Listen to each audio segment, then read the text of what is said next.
আছে, কোনো বিস্তার নয়। দুনিয়া একদিন না একদিন চলে যাবে, আমি সুখে থাকি দুঃখে থাকি চলে যাবে, কিন্তু পরবর্তীতে আমার এমন একটা জিন্দেগি আসবে, সে জিন্দেগির শুরু আছে শেষ নাই, শুরু আছে কি নাই, শেষ নাই। সে জিন্দেগিতে আমার যদি আপনার যদি সুখ এসে যায়, সেই সুখ আর কোনো শেষ হবে না। সে জিন্দেগি যদি আমার আপনার যদি দুঃখ এসে যায়, সেই দুঃখেরও কোনো শেষ হবে না।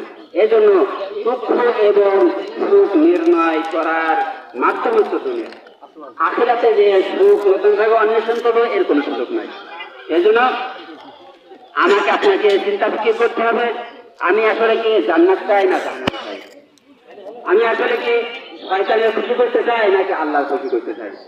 এই দুইটার ভিতর যে কোনো একটা আমাকে বেছে নিতে হবে, তারপরে আমি আপনি সেই বেছে নেওয়ার পরিপ্রেক্ষিতে পথ চলবো।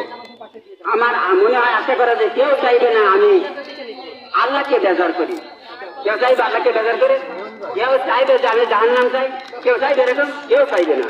সেহেতু আমরা যেহেতু জাহান্নাম চাই না, চাইবো না, সেহেতু আমাদেরকে জান্নাতের কাজ করতে হবে। জান্নাতের কাজ কি করা দরকার?